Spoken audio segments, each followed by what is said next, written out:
大家好，我是鬼叔，又到了睡前故事环节。害怕的小伙伴，弹幕里扣个1；不害怕的，扣下眼珠子。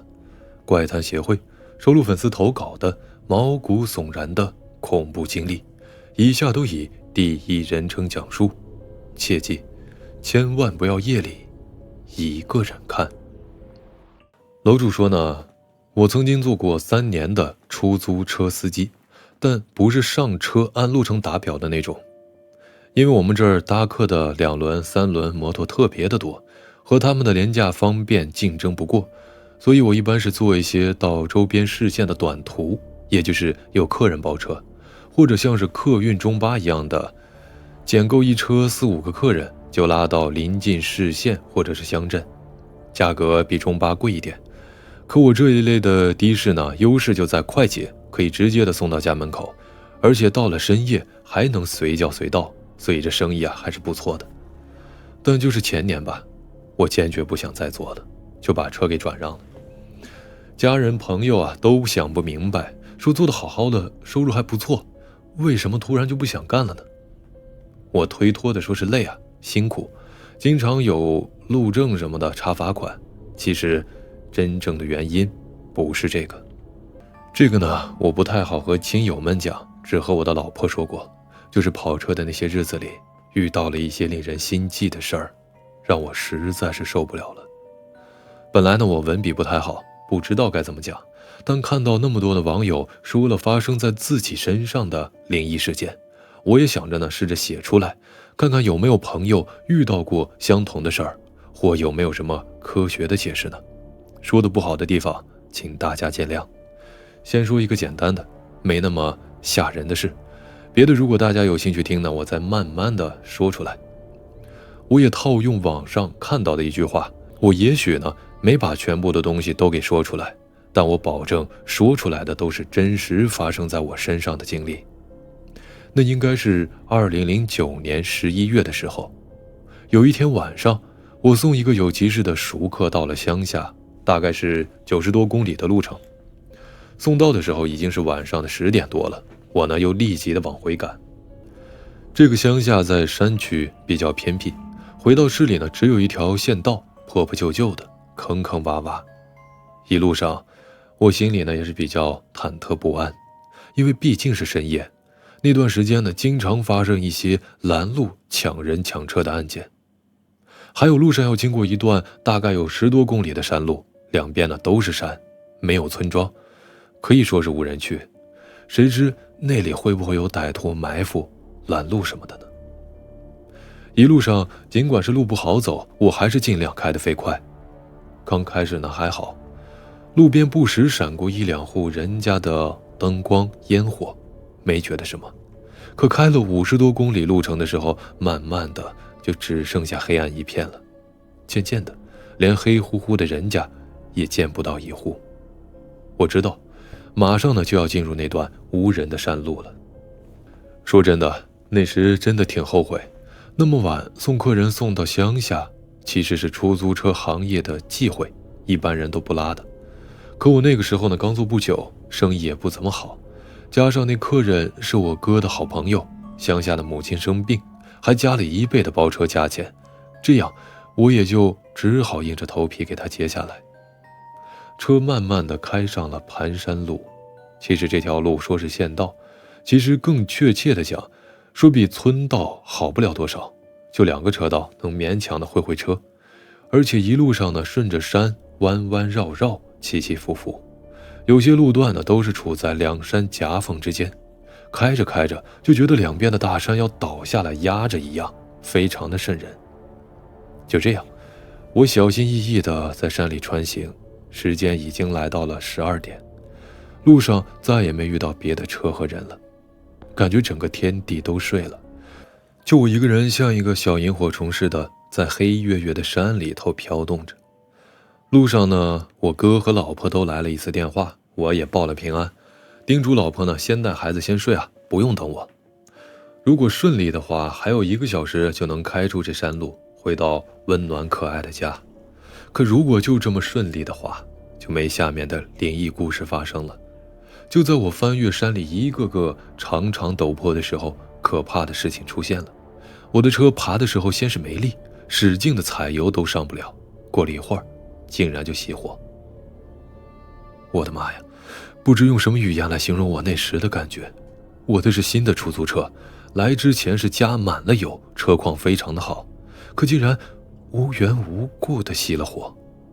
还是在这样四周都是大山密林的荒野里头，我当时顿感头皮发麻。当时我就处在坡底下上点，四周呢都是大山和各种密密麻麻的各种的树和植物，车发动不了，可是还有电啊。白白的灯光在薄薄的夜雾当中就只射得20-30米远，在层层夜色的包裹之下，更显得我这辆车的渺小。我当时心里呢把自己骂了一个狗血淋头，嗨，要不是贪这点钱，就不用把自己像个小虫一样的丢在这荒山野地里头了。可无论怎样，我还是怀着侥幸拿出了工具下了车，打开车盖，希望是小毛病，尽快的把车修好，离开这个鬼地方。可是我捣鼓了半天也没半点的效果，无论怎么着都是打不着火。这万一打着了，那一加油就熄火。弄了半个多小时以后，我彻底的气馁了，只有最后一条路了，搬救兵。可现在已经是深夜的1点多，又有谁肯来的？我只好碰了碰运气，打电话给了我哥。谁叫是他惹来的事儿呢？没想到掏出手机一看，我半晌说不出话来，一格信号都没。我当时心里发毛，没经历过那种情境的朋友是无法体会我心里的恐惧的。一辆车，一个人，和外界完全的断了联系，四周黑压压一片，还有一些山间的夜雾在飘荡着。那时是11月份，山间的晚上气温非常的低。我在车上呢，关窗上锁，不敢开着大灯，不敢开着音响，怕把电池给弄光了。一个人在瑟瑟发抖地抽着烟，心想该怎样熬过这样的长夜。后来下半夜的时候，我实在撑不住的时候，就打起了瞌睡。迷糊间，忽然感觉到车外有东西在来回的走动，还有东西在轻轻地敲着我的车后窗。我吓得一下子就把车灯全都打开，再往后面一看，什么东西都没有。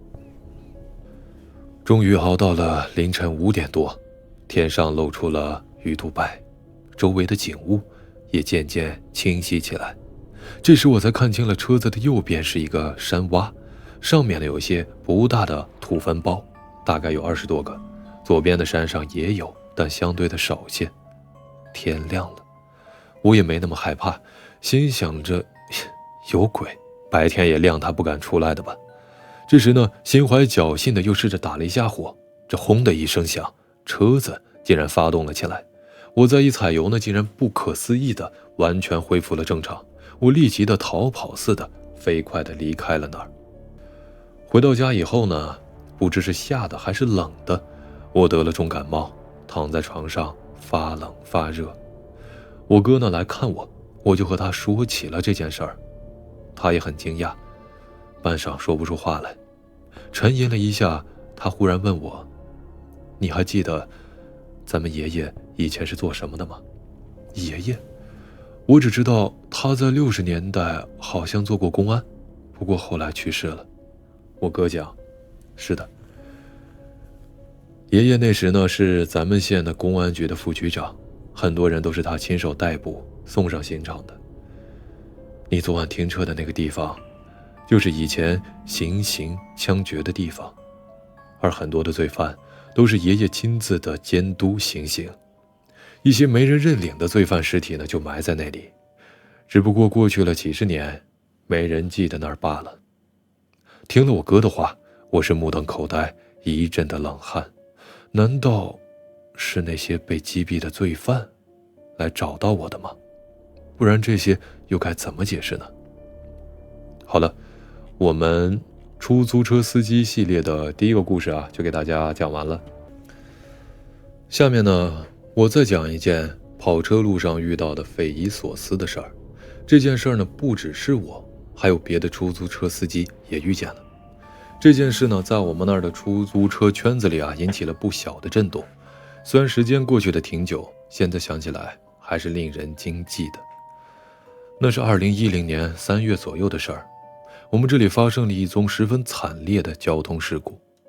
一个20多岁的年轻女孩，是一个孕妇，晚上在郊区横穿一条马路的时候，让一辆飞驰的出租车给撞飞了。当时周围的人们呢，立即的报警，并将孕妇送往了医院，而那辆出租车肇事之后的马上逃跑。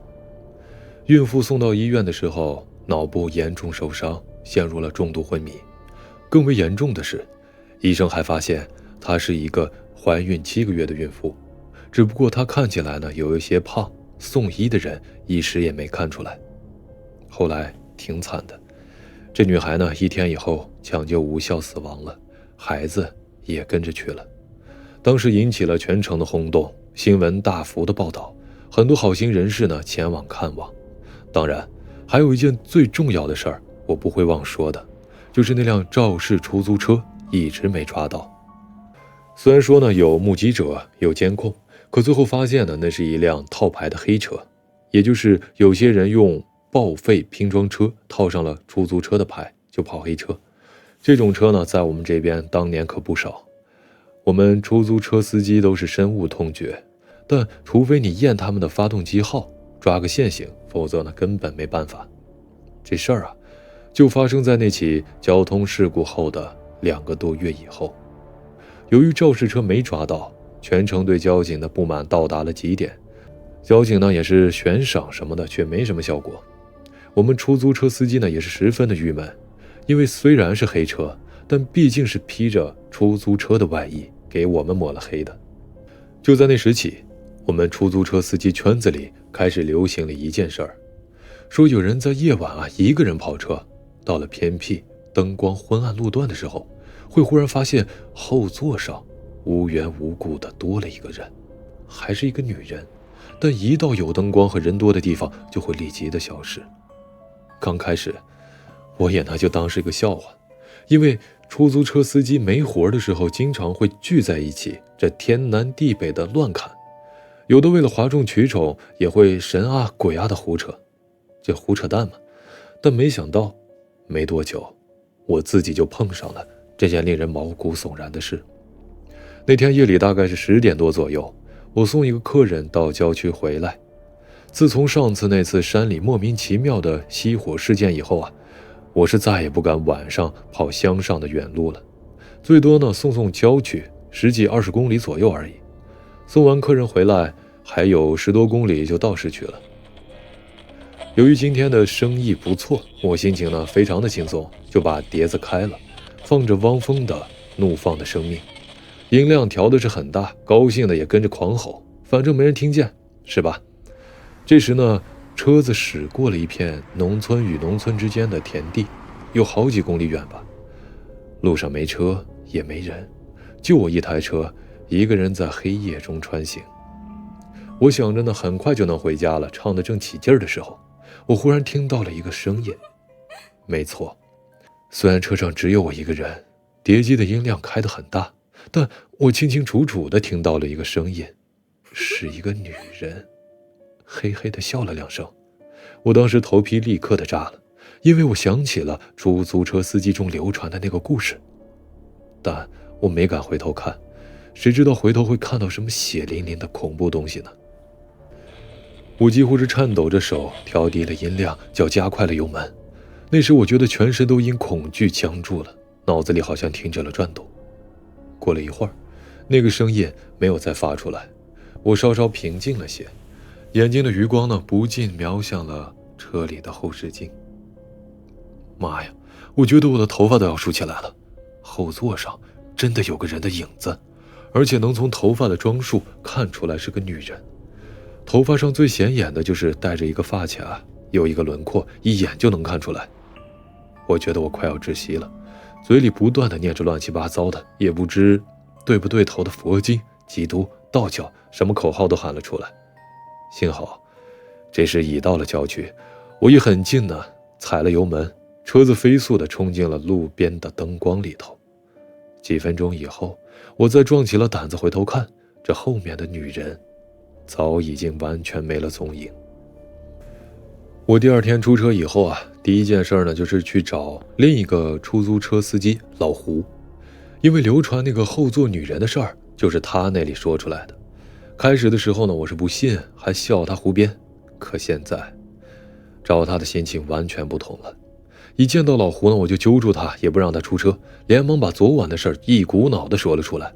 而他瞪大了眼睛，嘴巴里半天合不出来，好一会儿他才眼睛里透着惊恐地说：是他，是他，他呀死不瞑目，阴魂不散。谁啊？我惊疑地抓住老胡问着。他呆呆的还沉浸在恐惧之中，好一会儿呢才说：你还记得2个月前那起车祸了不？我吃了一惊，但你怎么能确定就是他？这2个月各地都发生有车祸，哪可能就是他呢？老胡双掌捂住了额头，低低地说：我认得他，因为车祸那晚我也在场，参加了抢救，他的头上就戴着一个发卡。我再一次的被震懵了，半天回不过劲儿来。老胡呢，仿佛从地底下透出来的声音又悠悠地说：本来我也不确定就是他，因为戴发卡的女人多得很。可是你想，为什么他就是跟着我们出租车，没跟别的私家车呢？因为那晚撞死他母子2人的就是一辆出租车呀。当时听到老胡这么一说，我瞬间就明白了，昨晚后座上出现女人影子的地方就在离发生车祸不远处。原来那女孩一直的阴魂不散，就是想找出肇事的真凶。我头上的冷汗是不停地冒出来，紧紧地抓住了老胡的手，声音呢也是发抖地问该怎么办。那女人应该不会认错人吧？昨晚的笑声恐怖得很啊。老胡说：你呢快去城郊的南山寺求些辟邪的东西挂在车上，这应该有用。他呢话刚说完，我马上像是有人追杀似的跑了，直奔到了城郊。在第3天再出车的时候，我车上放了桃木剑、灵符、八卦镜、教员卦象，还有一本小圣经，还叫乡下一个据说是法力十分强的道士师傅绕着我的车喷了一大圈的什么护法符水。嗨，这些也不知有没有发生作用，因为我也再没敢晚上走过发生车祸的那条路了。不过没多久，在警方的大力追查之下，那个肇事司机在外省的某个地方被抓到，据说判了10多年，赔了一笔钱。而后座女人影子的事儿，也就再没听说过了。好的，我们第1个系列里的第2个故事啊，就给大家讲完了。